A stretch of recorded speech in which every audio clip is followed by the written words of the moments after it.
We're on a mission from God. Wendy? So I got that going for me. Darling? Looks like I picked the wrong week to quit sniffing glue. Light of my life.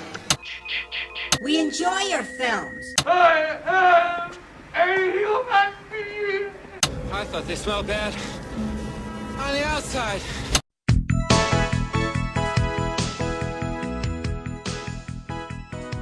Welcome to Vintage Video, where we're rewatching the 80s so you don't have to. We'll be reviewing every major film release of the 1980s in real time. I'm Patrick O'Reilly. I'm Jesse Bayless. And I'm Richard Wells. And today marks the 40th anniversary of the release of Hide in Plain Sight on March 21st, 1980. It was written by Spencer Eastman, based on a novel by Leslie Waller, directed by James Caan, produced by Metro-Goldwyn-Mayer, and released by United Artists. I only included the produced by Metro-Goldwyn-Mayer because I think this is our first MGM movie. That's the first time I remember hearing the lion roar so far since we've been doing the podcast. That seems right. But it's also based on a true story. Right. Not just a book. About a different named character. Which is odd that I thought that character would feature more. What do you mean? Generally, like a legal drama or a material based on a legal drama focuses on the lawyer. Like, like Erin Brockovich. Like, instead of the client. Instead of the client. Okay. And in this, or you at least get 50-50. This is like 90-10. Yeah.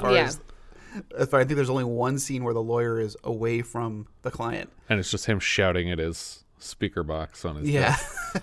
Well, so I read a couple of articles about the actual story. Yeah, the actual story back in the day, like articles that came out contemporaneously. Yeah. And it was not like it was in the movie. No. It sounds just like an absolutely dreadful story. Like the reality of it is far worse than what was in the movie. Yeah, and the problem when I was trying to find information about the actual case was that all of the information I could find was too contemporaneous.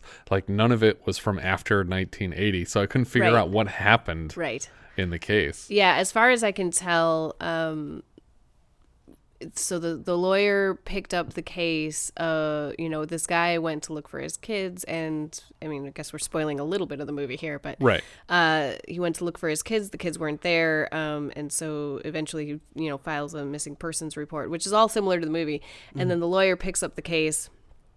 It seems like, I mean, I don't want to say he wasn't a good lawyer, but it didn't seem like he seemed like a public defender type lawyer. Because I don't think that the Tom character here had a lot of money to use. Correct. Yes. And it ended up, and I think the guy took it because he thought it was going to be like a famous type of case, because he was basically taking on the government. And so he was willing to do this. But it took a very, very, very, very, very long time to sort this all out. Yeah, I mean, 8 years. Yeah, it took, I think, over 8 years. Yeah.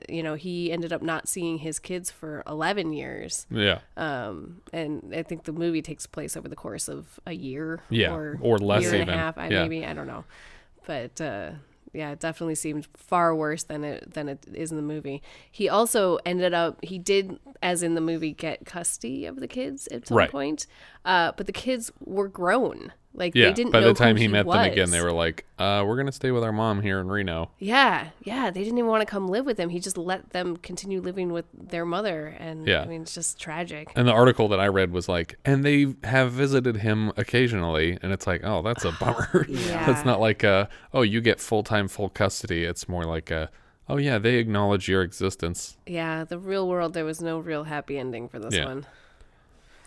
So let's talk about this wonderful movie. Yeah, the book that was adapted into this film was written by the same woman that wrote Dog Day Afternoon, that was adapted into that film. Yeah. And I think that's where, because James Caan obviously played the brother of Fredo and Al Pacino in the Godfather movies, and so the two of them had success with that story, and this became a passion project for him.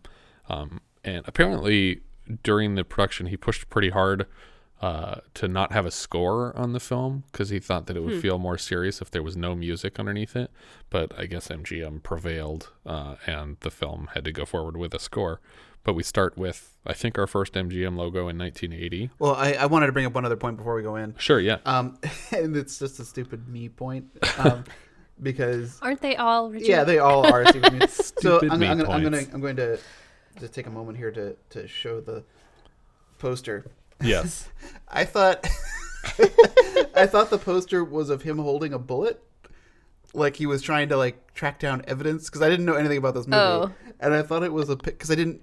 Okay, I get the scene now. So to describe this to the listeners who are on the website, yeah, check our Instagram, but it's just James Caan with a big fist up in the air. Right, but his fist is wrapped in a way that his thumb looks like a bullet coming out of it. Like he's holding it and examining it. That's what I thought was happening. But that's not. That's not what. And when the moment happens for the fist, I was like, "Well, this is much less interesting than my theory." He's just holding a thumb. But who is he threatening? The Department of Justice in the that Department picture. Of Justice. He's fighting justice, literally. The poster has him in front of his like another picture of his children. So right. It's like, I'll get you, kids. I punched everyone to get to you. I'll punch those kids if I have to punch every kid. That's not... No, don't do that. But yeah, we start the film leaving a tire factory at the end of the day. Or are they getting to work or leaving work? I think they're leaving work. Because in the first shot, it looks like everyone's walking away from their cars toward the factory, but then immediately they're getting in a car to leave. So I guess they were leaving. And I thought that they were dock workers. Oh, okay. Because it seems like they're like out on a port or pier or something like that. Well, it's funny because this factory reminds me almost exactly of the building that they used in what's the movie with Mark Wahlberg where he tries out for the Eagles that's based on a true story? Oh, I have no idea. I forget what it's called, but the story of the movie is that like this guy like worked at some factory, but he was really good at football, and they actually had like an open trial for the team. That does sound familiar. And he makes the team, and it's a true story about a guy that made it onto the Eagles. But at the beginning of the movie, they're all walking into a factory, and it's like this shot from the same angle, like from up above, and so it just reminded me immediately of that. Invincible, there you go. It reminds me of the set for Norma Ray. Oh, okay. Yeah, there you go. Yeah. But this is a tire factory.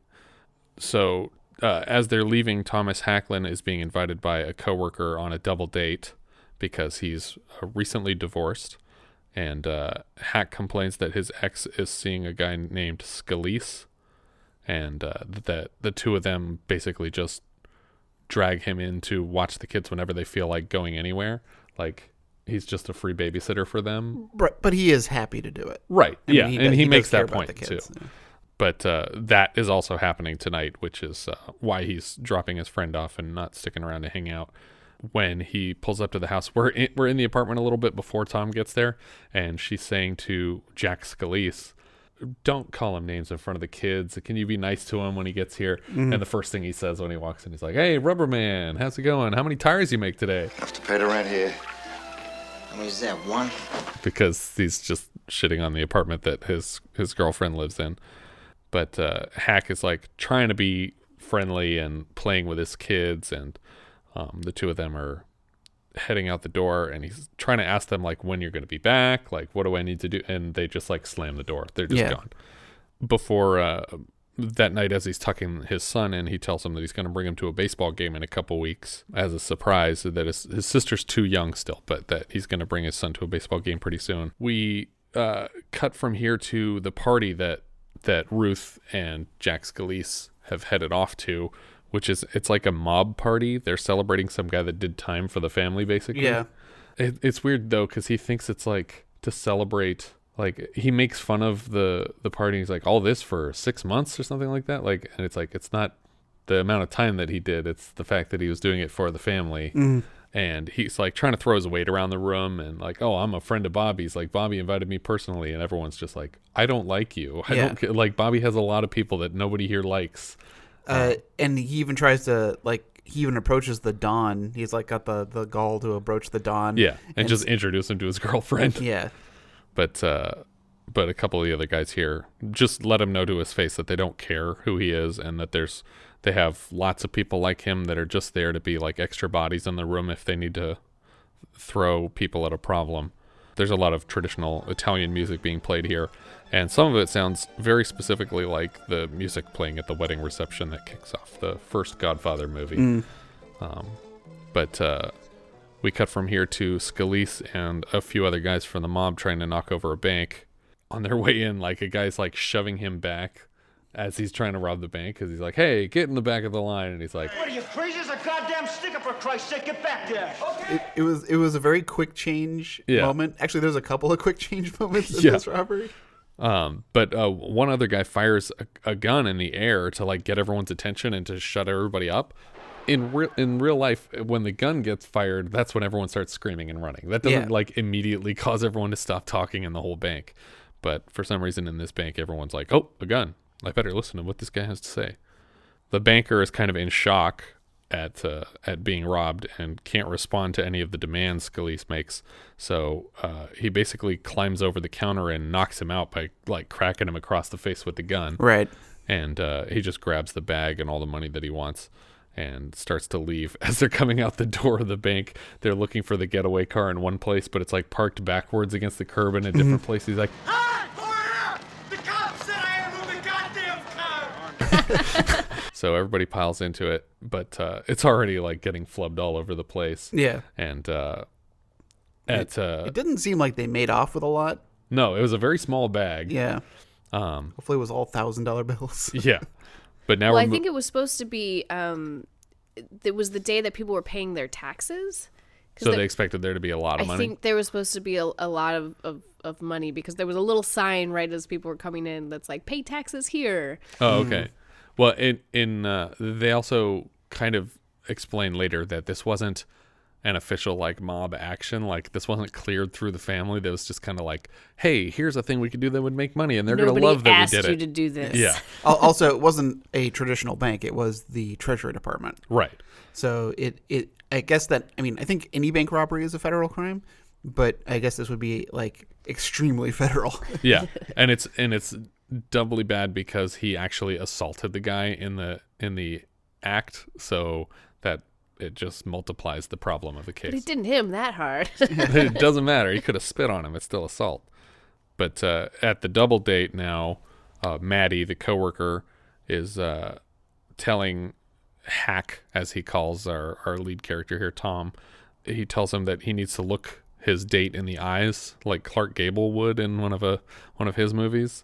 And as a result, like, he takes this advice a little too seriously and just keeps staring into her face while they're talking. But the girl that he ends up on this date with, Alisa, is not much for conversation. She's just kind of like, yes, the weather here is different, and just stops talking. And Matty mocks a waitress for taking too long to bring them drinks. And all of the three people here that we are friends with are pressuring Alisa to join them for the spring fling. They're like, oh, we don't want to pressure you, but you're not doing anything, right? And you might as well go to this thing because you obviously don't have any plans. But this is like an upcoming dance. I guess it's part of the factory that it's they were put on by the union. Yeah. The local whatever. Yeah. But while they're in this bar, Hack goes to check on drinks, and he notices on the TV that this bank robbery happened, and that Jack Scolese, his ex's boyfriend, was arrested, and he was the only person that was identified. No, he wasn't arrested. He was He was ID because the only one who didn't wear a disguise. Yes, he was the only one that was identified during this robbery. So he goes to confront his ex about it, and she gives him a lot of crap, like, yeah, I heard about it. What are you going to do? Like, get out of here. The kids are here, and it's fine. He's not coming around. And I love, and we'll get into the neighbor later, but yeah, she's already, like, just kind of flirting with him, like, you got a good boyfriend there. He's like, shut up. Like, it's just like your typical, like, neighbor banter where you just tell your neighbor to shut up. Yeah. And then after, like, she slams the door in his face, and he starts to leave, and she's like, he turns to the neighbor and he's like, hey, Mrs. Novak. Just like, thank you for trying to stand up for me there. His ex goes to see Jack Scolese in hiding, where he's like basically taken a small apartment, and he's been cooped up here for a couple days waiting for the mob to help him out because everybody else is fine. Nothing happened to anybody else. They're all back to whatever jobs they had before because they didn't get ID'd. but she's having to bring him groceries here. So she's having to like bring extra food to him and take care of the kids by herself because he can't come to the house. So, but she tells him that the family is planning on sending him a ride soon, basically. Someone's going to be by to help you out. And he's like, oh, it's about time. It's been a few days. I've been here by myself. The mob talks to him and says that he screwed up by hitting the banker and that his best move at this point would be to marry his girlfriend because if they're married, she can't be forced to testify against him in court. And also it makes him look like a family man. It makes him look more defensible, and they'll pay for the attorney and everything. Hack meets with Ruth again, and he's picking up the kids or dropping off the kids with her. Yeah, but either way, the kids are involved. It's a trade-off, and she tells him, by the way, I should let you know I married that idiot bank robber after he robbed the bank. And he's just like, you married him? And like the camera like slowly backs away so that we can't hear the rest of this argument. Well, but, I heard one part which is like, I thought you'd be happy for me. What? Wow. It's like, what? That's impressive. No. We move into an interrogation room where Jack has been brought in because the family has agreed to pay for his defense. Right. And they said to turn yourself in. Yeah. And so we're assuming that's what he did. Well, I just like when they're in the car telling him what to do to get married and to turn yourself in. He's like, oh, just go uptown. You can take care of both the things at once. Like, yeah. And I also like that he's like, what? Oh, no, we're not going to get married. He's like, if it was me, that's what I'd do. Yeah. Okay. I'm not going to do that. And he's like, you're going to do that. That's what we're telling you you're doing right now. Like, it's like, I don't think you understand how this conversation is working, but we're telling you what you have to do right now. And if you don't do it, then you're on your own. So Jack is being interrogated by Marzetta, and they're considering him for, I think, the first witness relocation case. It seems like it's at least a very new program. Well, I don't know if it's witness relocation for this is new. I think it's this new mob task force. Okay. That's new. Like he is the test case to see if they can get someone to turn on the mob, protect them, and then start taking down this organized crime. Yeah. And I think I've made this point talking to you before during the MacGyver podcast, but witness relocation has a 100% track record. They've never lost anybody who didn't like break all the rules to give away their location to everybody. Certainly aren't going to tell anyone if they did. That's true. Yeah. Who could say for certain? That's a good point. But yeah. So Hack sits down with Alisa at the spring fling, and I couldn't tell what happened here. She was like pulling out cigarettes and asking for a light, but he thought she was offering him a cigarette, and he's like all embarrassed about it because he thought he misunderstood what was happening. He's just awkward. I think his mind is elsewhere. And I think it's also they're playing on the fact that, he's been married for a number of years, so he's kind of out of practice dating people anyway. But which I think is why he was like taking tips from his friends so seriously. Like, I guess I have to stare into her face. But he commits the rookie mistake of inviting her to dance right as the song is ending. And then a fight breaks out. Immediately as they're like trying to clear the dance floor, a fight breaks out between two of the other factory workers. He's like, it happens every year. You wouldn't believe it, but those two guys are actually really good friends. She decides that she doesn't want to go back into the dance, but she's not like leaving and abandoning him. She just doesn't want to go back in because she doesn't feel comfortable with those people. And the two of them decide they're just going to go for kind of a walk. And they talk about his ex and his kids. And she likes that he cares about his kids because in the 1980s, this was like a novel that a father would care at all about his children. Thus, Kramer versus Kramer. Right. Or was that 70s? I guess that was 70s, huh? Yeah, it's pretty close. And it has a very similar ending, I feel late like. 70s.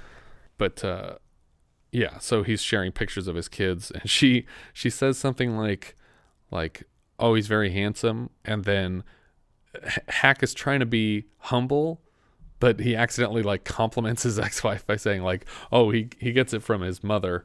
And it's just like, oops, I was trying to just be like funny, humble. And I accidentally was like, oh, my ex-wife is very attractive.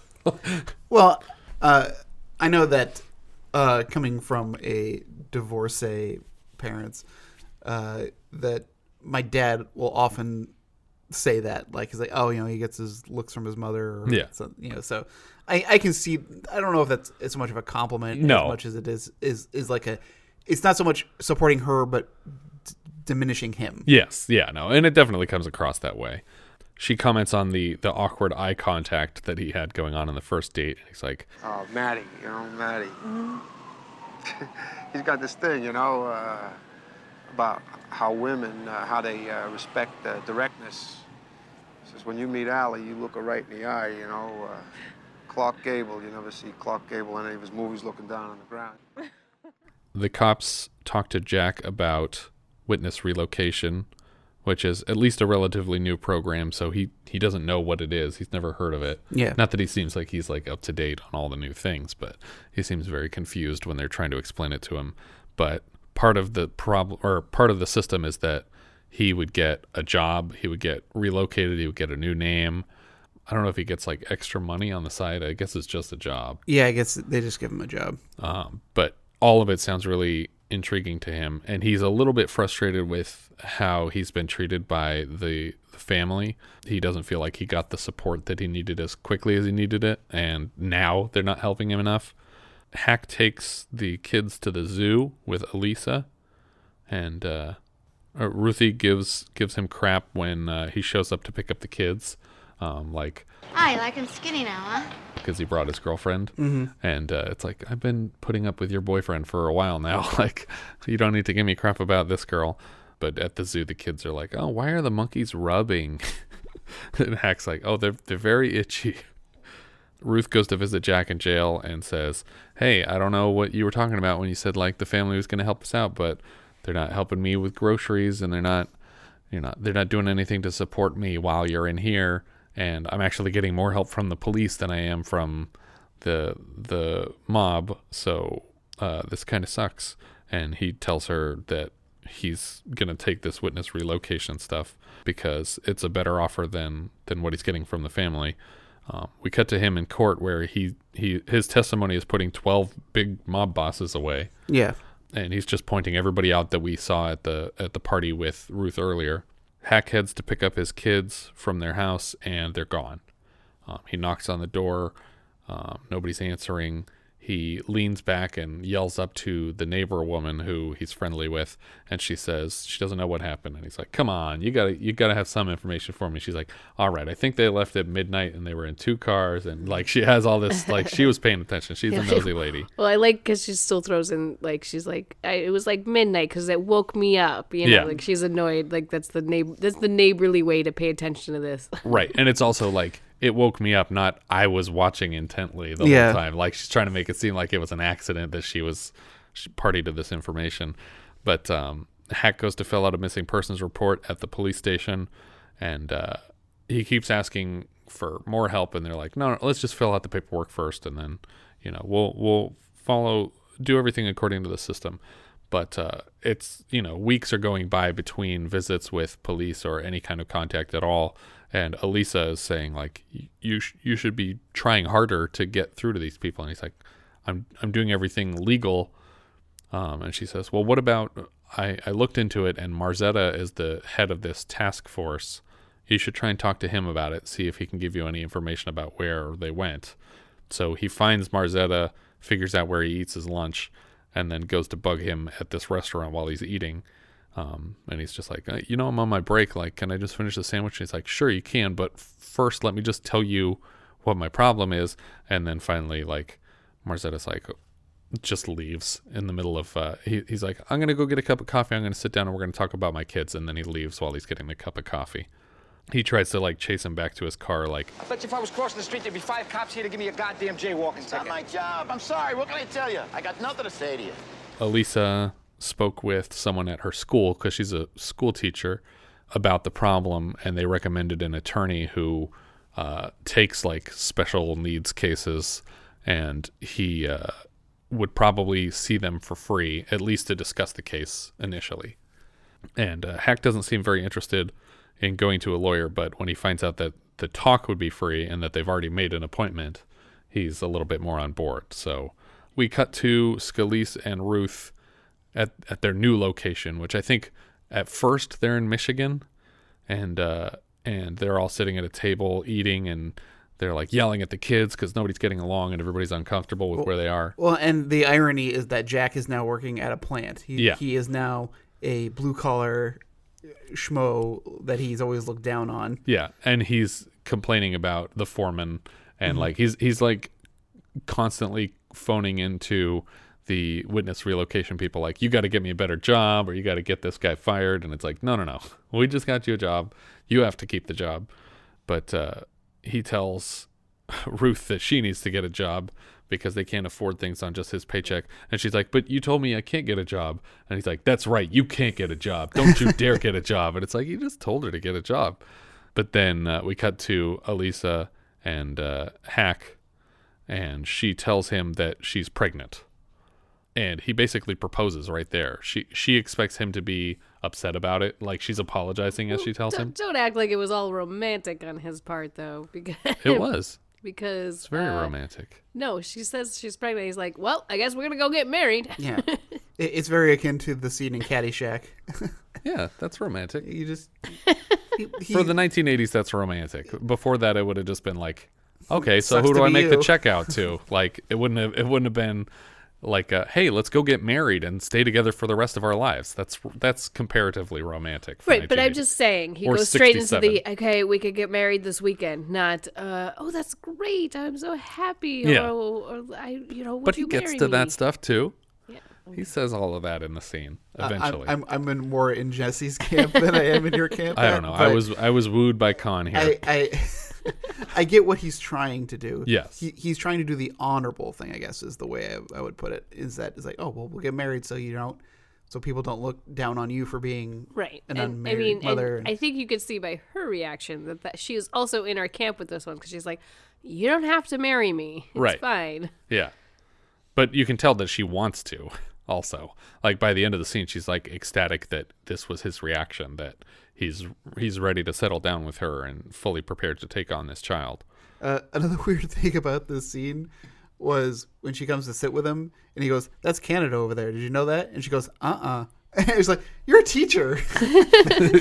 Like, you have to know something about where you live. No, I mean, I know don't. she's new to the area, but we're assuming that she's been there a while, right? And she would know at least that New York and Buffalo is a city that borders Canada. Nope, no idea. That'd be like here, it was like going out to the ocean. It's like, that's Pacific Ocean. Did you know that? No. Oh, what? Really? They go to see the lawyer that Alisa's principal had recommended. Was it the principal or just someone else at the school? But either way, they go to see the attorney, who is played by Danny Aiello, the late great Danny Aiello, and he says he will take the case, but he doesn't want to see them go broke. So he's going to do it as cheaply as he can, but he's giving them a lot of advice for starters. And if they don't follow this advice, then they can't move forward with the case. But James Caan seems very interested in cooperating with everything the attorney suggests. The lawyer goes and gets in touch with a few reporters because he wants the press to be following this case, because if he's not going to get money from the client, he needs to be getting money from somewhere, and he wants this to be a public interest case and for there to at least be PR involved. Well, I think it's not. Yeah, I think it's not just for him. I think it's for the case itself. The best thing possible is to have everybody outraged in this man's defense. Right, but it also brings like his name to the forefront, and people. He gets notoriety from it. Not that he's like totally out for that, but I think a part of it is that he's just trying to get credit and get his name out there. Hack is let go from his job, but he manages, with the help of the attorney, to win custody in court, which is pretty easy when the other person that's contesting your custody case doesn't show up. Yeah, it's basically just 100% forfeited in your on your side, and it's just a symbolic victory. Right. It doesn't really mean anything, because as much as he now has full custody of his children, he doesn't have any custody of his children because they're in another state and the government won't give them back to him. So he's got this folded piece of paper that says the kids belong to him and he can do whatever he wants.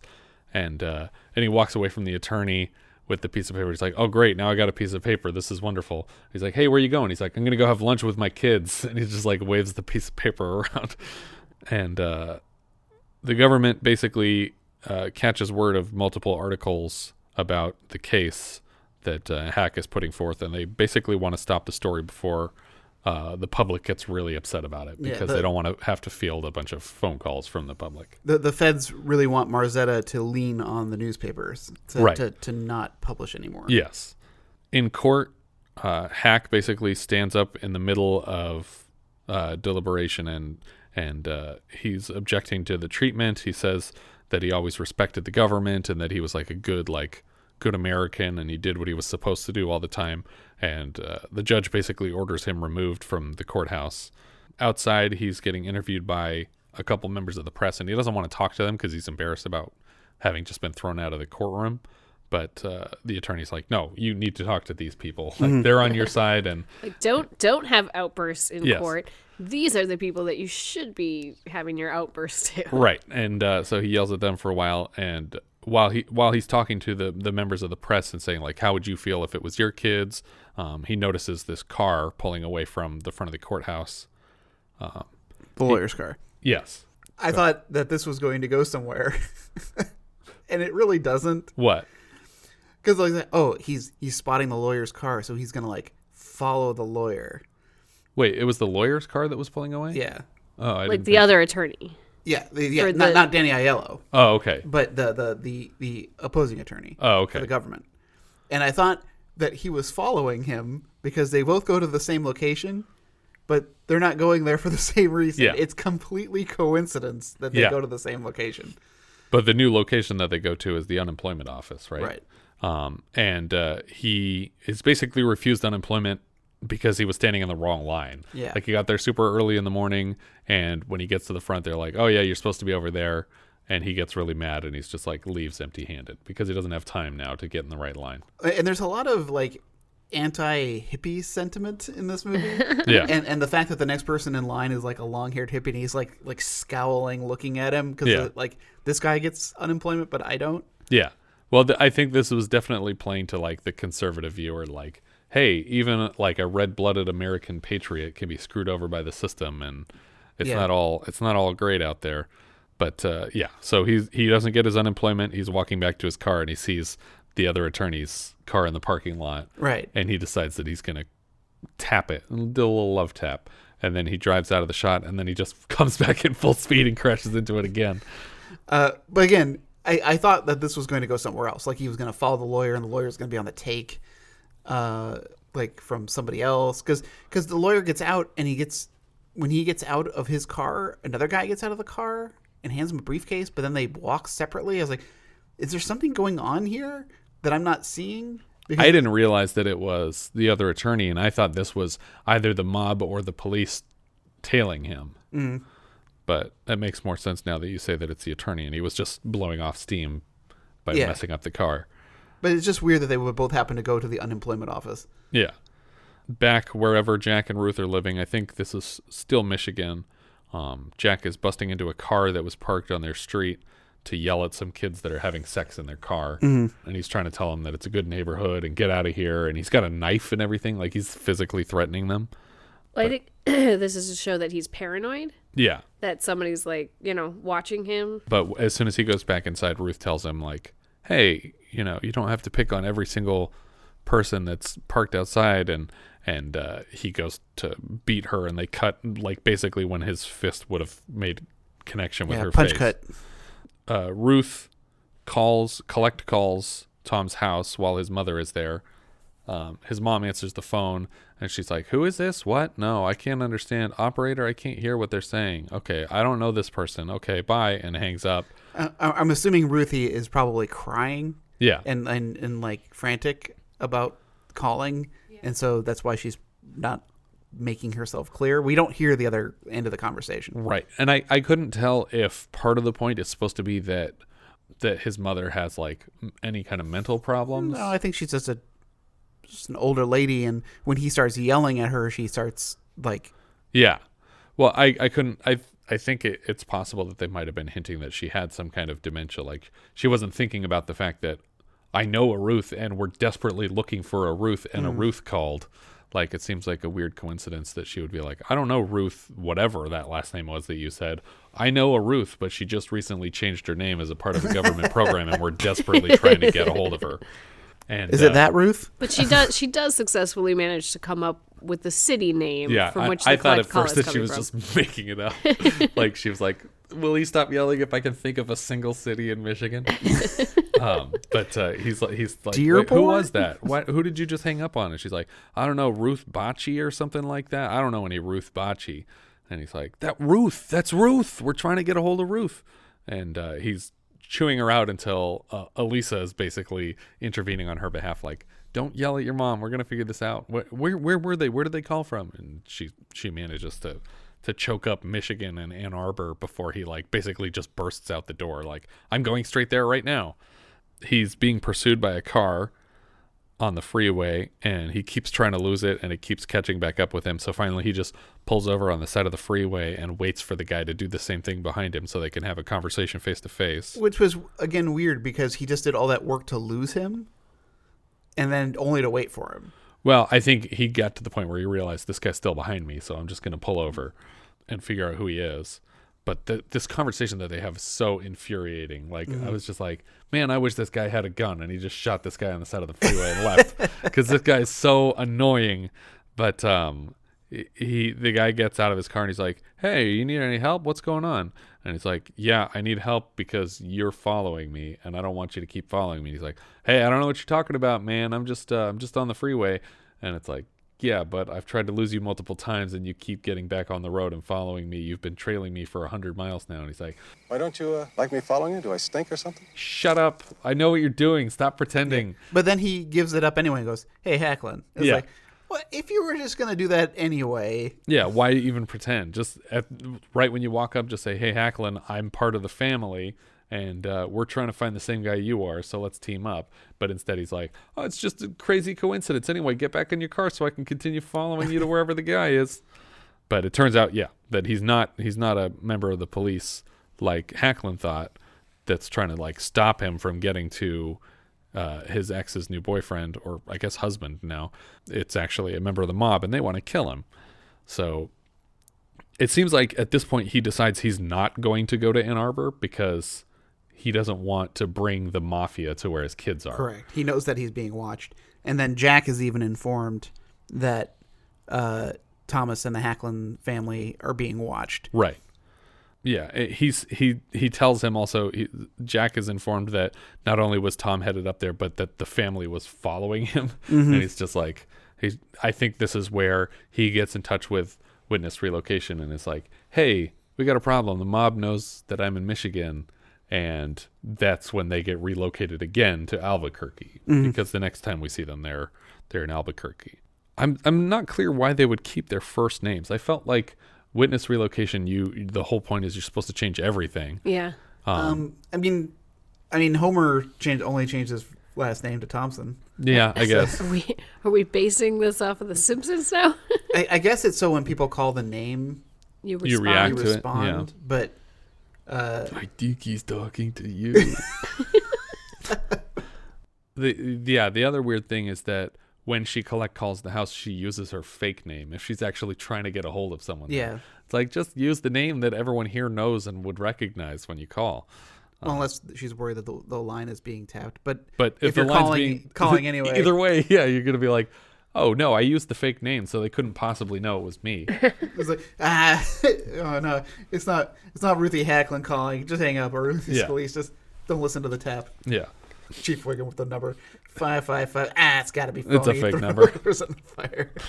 The cops basically realize that Hacklin's not going to stop until he gets a hold of his kids or the family, and so and Marzetta is kind of having a little bit of a change of heart.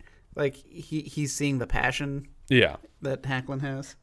And it's funny that they thought that they could just be like, yeah, forget about your kids. It's fine. Don't worry about it. Yeah.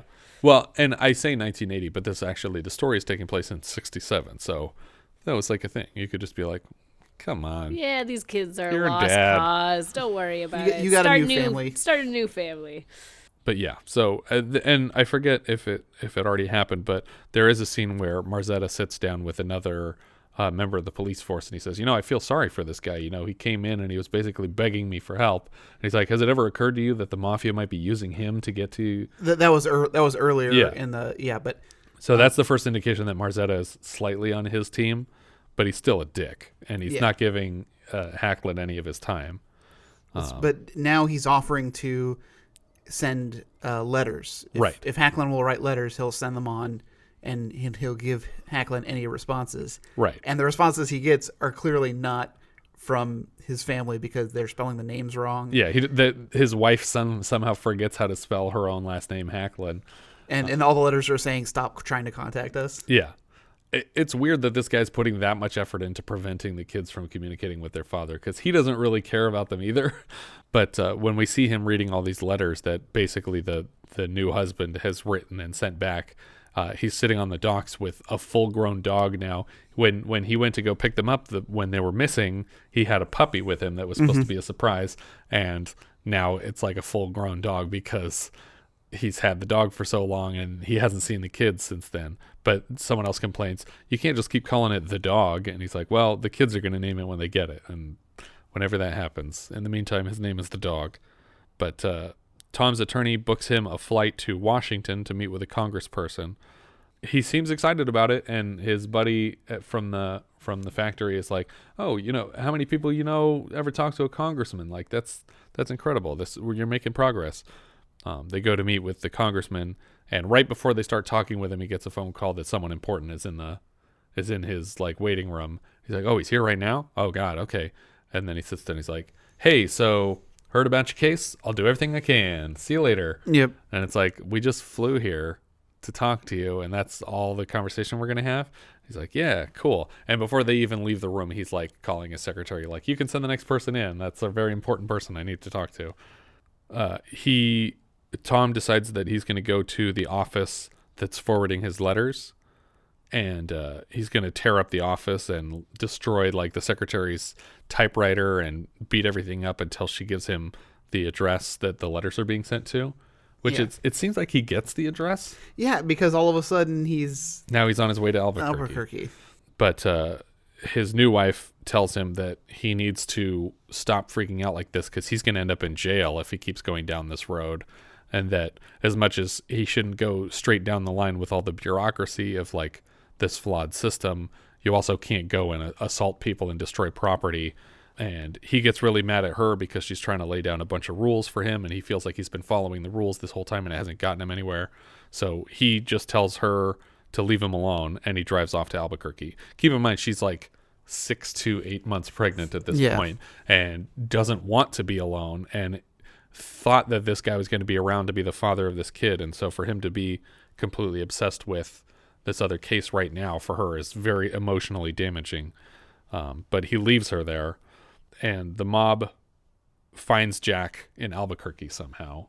I don't know if they like intercepted information from. Well, I think so. There we get a scene of two guys in the restaurant, and one of the guys just happens to just noticed him. Okay. Yeah. So I think it was a coincidence. It was just some guys happened to be in this restaurant, and one of them recognizes Jack, because I'm sure that the robbery was probably a national news. Right. And the mob has like ties all over the U.S. Right. So they made a call to the guy who was tailing Hacklin. Right. I guess who's and he's like like, the hey, enforcer. Guess who's in Albuquerque? Yeah. So Tom heads there to find Jack, but so does that guy dude that was following him before. But now Hacklin's the one following, and the cops basically ask that they pop into the house after Tom destroyed that office to get the address, and they're like, hey, we got to talk to Tom. And they're like, well, you're too late. He left. Yeah. And he says, how long ago did he leave? We got to call and get police in pursuit immediately. This is an emergency. And they go to use her phone, and they're like, you don't mind if we use your phone, do you? And she's like, yes, I do mind. Well, yeah, the one Fed is already using the phone, but Marzetta, again, is the one who's trying to be cordial and ask. And then she realizes, oh, I can buy him a little bit of time by telling them not to use my phone. Mm-hmm. So she says, yes, I do mind. And so they have to go down to the precinct to use their own phone. And it buys Tom enough time to actually get to Albuquerque before they can notify the local officials. Which seems a little bit weird to me, that he can drive the whole from way there. Buffalo to Albuquerque before they can make a phone call. Well, he takes a flight. Right, but still, like, there should be local people that they could have called to go intercept him. Yeah, I mean, it's still like a 4 or 5 hour flight. Yeah, but Jack is at work at this bar or restaurant or whatever, and the enforcer guy comes in. He's like, "Hey, you know a guy named Jack Scolese or Jackie or?" And he's like, "Oh yeah, I know that guy." And then Jack like hears his own name and perks up, and he's like, "Oh crap, I know this guy." Yeah, and he leaves. But then we get Hacklin is across the street from the house where his family is staying, and he sees the mob guy sneaking up on the house, and he doesn't want guns around his kids, obviously. And so he picks up a shovel and follows the guy around the house and smacks him in the back of the head through a window into the home. And then Jack starts opening fire. He's just been sitting in the living room with a gun, and he just Michael starts, Madsen style, like Kill Bill, just waiting for someone to come in. But this body of this unconscious like mafioso comes through the window, and he just fires 7 shots across the street into his neighbor's house. But then Hacklin's trying to get his attention. He's like, hey, I'm out here. And he's like, who is that? And he's like, it's me, Tom. And he's like, okay, why are you here? What's happening? Why did a man just come through my window? And he explains everything, and he's like, okay, now you got to tell me where my family is. And he's very like reluctant to give any information here. And it's like, this guy's going to strangle you to death if you don't, it doesn't matter that you have a gun. He's going to kill you if you don't tell him where his kids are. Yeah. But he says that they're staying at the Sundance Motel, which is like 3 blocks down the road, because I think his whole plan was, it's too dangerous here. Someone's about to kill me. I just saw the enforcer at my job. So you guys stay at the motel, and I'm going to stay here with a gun and take care of it myself. Which seems like the nicest this guy is. Yes. The entire film. It's the most considerate thing he's done. Yeah. So Tom decides he's going to go down to this motel, and he knocks on the door, but nobody's answering. He finds out from the front desk that they're in room 3, which I feel like is a violation. Yeah. Already. But again, it's the 60s. Yeah. But he goes and he knocks on the door a few times and then kicks it in. But then he doesn't check inside the room. He just kind of looks in the doorway for a second and closes it. And I was like, what is in there that he knew that he shouldn't go inside? Like, are they implying that, like, there's a body in there? Like, that's what I thought. Unless all 3 of them are in the bathroom, you could probably tell from the doorway that they're not in there. I've been in the bathroom with all of our children before. If you'd taken a bath, then he might have all 3 kids in the bathroom. But he leaves and basically finds them eating at a restaurant across the street from this motel. And he just sits on a car in the parking lot and watches them eat until the kids notice him outside. Mm-hmm. He hugs them and he has like a tearful conversation with his wife where it seems like wordlessly, we don't see an actual conversation happen, but she has basically agreed like, well, you have full legal custody of these kids and they shouldn't be with me because I'm with a jerk who's constantly getting harassed by the mob. And is probably dead by now. Yeah. So because they know where he lives. Yeah. So go ahead and take the kids. And so he buckles them into a cab.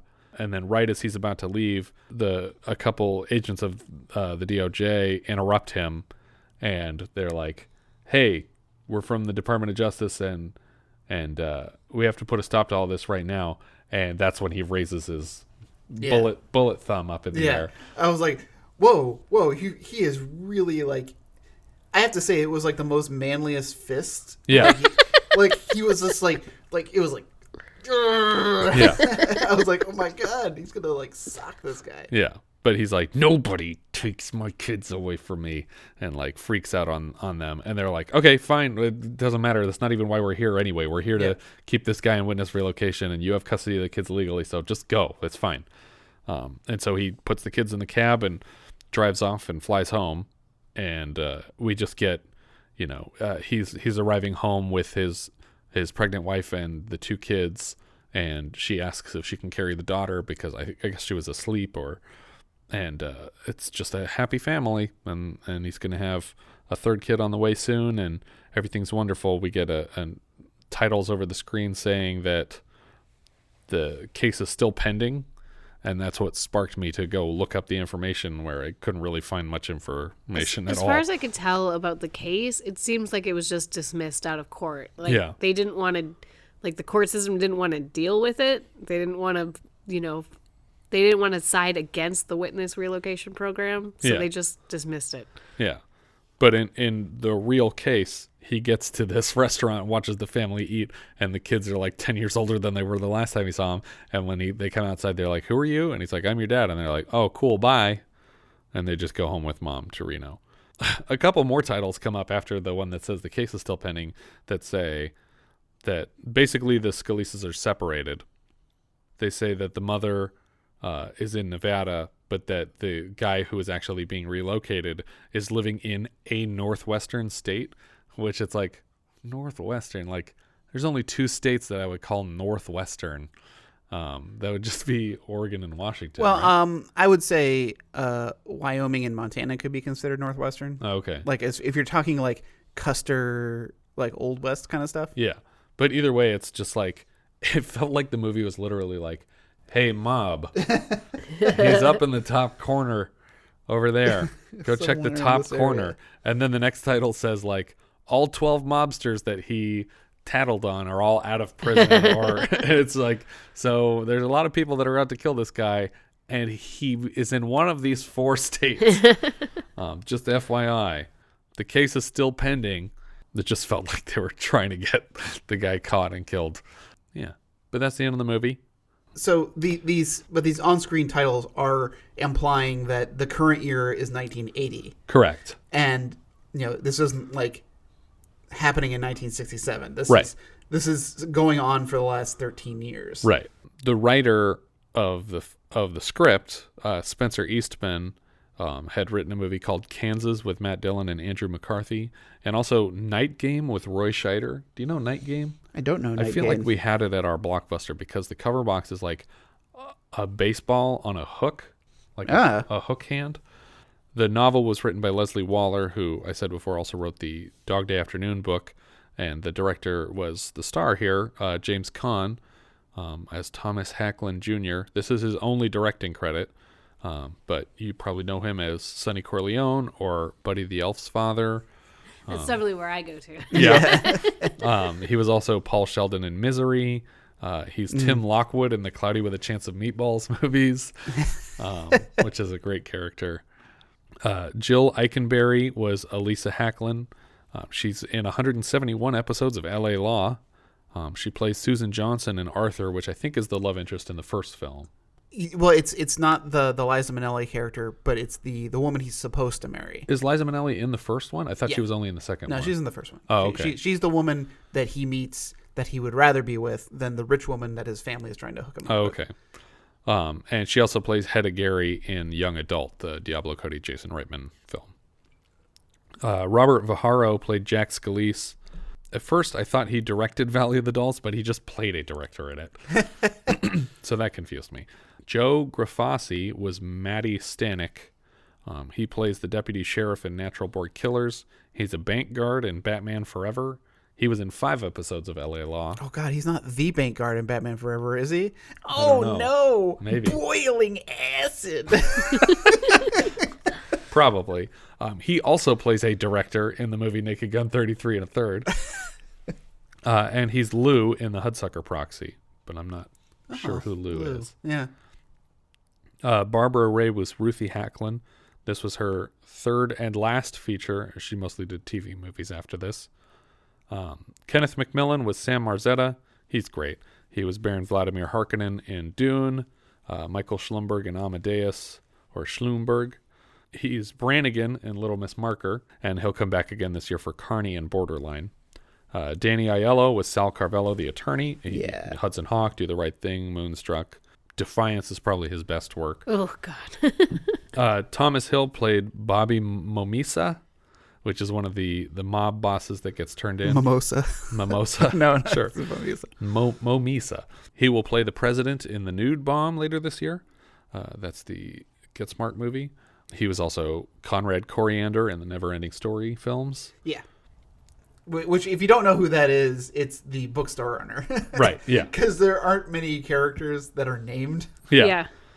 Chuck Hicks plays Frankie Irish. I think this is the guy who tells him to his face that he hates him at the first party. But he plays the Brow in Dick Tracy. So he's one of the creepy-looking henchman characters.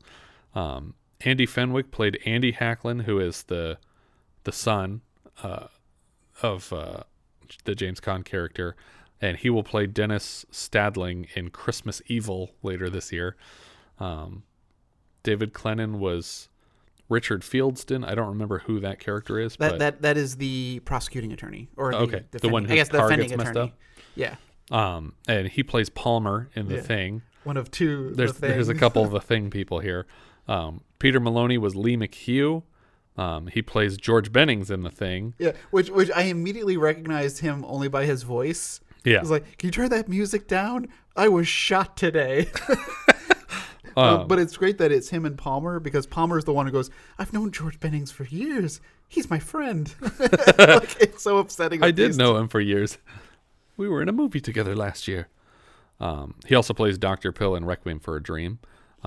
David Margulies is Detective Riley. That's the cop that is helping James Caan fill out his missing persons paperwork, and he's probably most famous for being the mayor in Ghostbusters and Ghostbusters 2, the mayor of New York.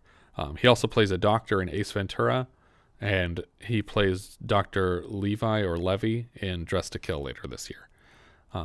Leonardo Cimino played Don Angelo Vanucci. That's the Don, the head of the mafia family. He's the Cardinal in the Hudson Hawk with Danny Aiello. He's also the Baron's doctor in Dune, so it's a connection to Marzetta. Yeah, he is one of those kind of character actors that you just see all over the place. I think we were watching Waterworld the other day. Yeah, and he was in he's one of the elders. Yeah, and I was like, hey, we just watched him in Out of Plain Sight. He's also in Moonstruck with Danny Aiello, and he's credited as Scary German Guy in Monster Squad. Yeah, he is the Scary German Guy. Yeah. Anne Helm plays Reid's secretary. Which one is Reid? Reid is the more southern fed. Like, he's the taller, skinnier one. Okay. She was married to the actor playing Scolese when they shot the film, but they divorced a couple weeks before it came out, actually. Charles Hallahan played Dixon, the bartender. He's Vance Norris in The Thing. So we have another The Thing person. And then obviously Mrs. Novak, the neighbor, the upstairs neighbor who's always flirting with James Caan, is Alice Drummond, the librarian from Ghostbusters, who I love. Yeah. She's also Clara in Tu Wong Fu. I always go to Synecdoche, New York. Oh, yeah. That was one of her later things, because she just passed away in, 2014, 2015. But yeah, she was one of the actresses in the universe of the Synecdoche. Well, also Ace Ventura. Mrs. Finkel. Yeah.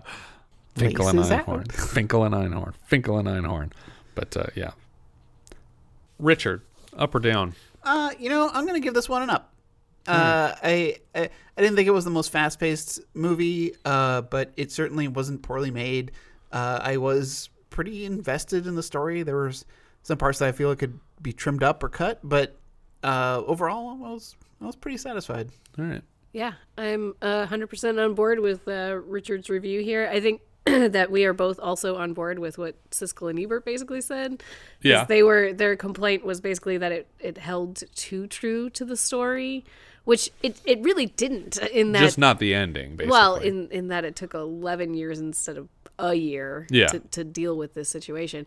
But I think that it could have benefited a lot from a couple of twists and turns that weren't true to reality. But that aside, I agree. I was pretty invested. I enjoyed the film. I give it an up. All right. I enjoyed this film also. I'm going to give it a down, just because I don't think it's necessary to see. But it's capably made. I don't think James Caan is a bad director, and the script makes sense and everything flows pretty organically over the course of it. Probably because they stuck so close to the actual story. But yeah, I don't think there's anything here that's oh, you got to check this one out. This stuff happens. But yeah, Letterboxd. Jess, where's this going? So I put this one right towards the middle of my list. It's just above Midnight Madness and just below Simon. Okay. It is also just above Midnight Madness, but on my other end is Last Married Couple. Okay. I think I'm actually going to put it just below Midnight Madness, but above Simon, which is the reverse of what you said. The opposite of what mine was. But yeah, it goes right between those two for me. but in the opposite direction. But I think that's about everything for this one. If you guys have any thoughts you'd like to share, we are Vintage Video Pod on Twitter, Facebook, Instagram, and Letterboxd, where, as I said before, you can find each of our full movie rankings for the year. We can also be found at vintagevideopodcast.com. Please consider rating us on iTunes to help people find the show, and if you take the time to leave us a review, we will thank you personally in an upcoming episode. If you're feeling especially generous, you can support the show through patreon.com/vintagevideopodcast. Thank you so much for joining us, and I hope that you will join us next time when we will be discussing Little Miss Marker, which IMDb summarizes like so. Sorrowful Jones is a cheap bookie in the 1930s. When a gambler leaves his daughter as a marker for a bet, he gets stuck with her. His life will change a great deal with her arrival, and his sudden love for a woman who is also involved in gambling operations. We leave you now with the trailer for Little Miss Marker. He's a small-time bookie. And she's a girl from the other side of the track. But that's what makes horse racing. Walter Matthau, Julie Andrews, Little Miss Marker. She's a legitimate marker. She's only $10 worth. You really keeping that little child for ransom? What gave you that dumb idea? Isn't that what a marker is? Just taking care of her till her old man gets back. How come nobody's ever found out about you? I guess they never really looked. Well, you're really very domesticated, you know, the way you are with the child. That was fun. Do it again. Blackie shot him just like that. Partner. Call a few places, see what you can get for the fur. Tell them it's a wolf. You're not scared of Blackie, are you? She's my girl, Sorrowful. Does she know that? I know that. And now you know that. I think I'm the one you're scared of. You? You're a dame. I told everybody that I was going to kill you. Change your mind. You're entitled. Nobody thinks you're Herbert Hoover. You ought to be scared. I'd fill you full of more holes than Blackie. And all that meanness would pour out. Where'd you get the money? I won it. You won it? From Mrs. Clancy. She taught me how to play cards. Casino, pinochle, and pisha-pasha. You are far more trouble than you are worth. It will take all our efforts to shape you into any semblance of a human being. On the other hand, I happen to be stupidly in love with you. And that's what makes horse racing. Walter Matthau, Julie Andrews, and Sarah Stimson as Little Miss Marker.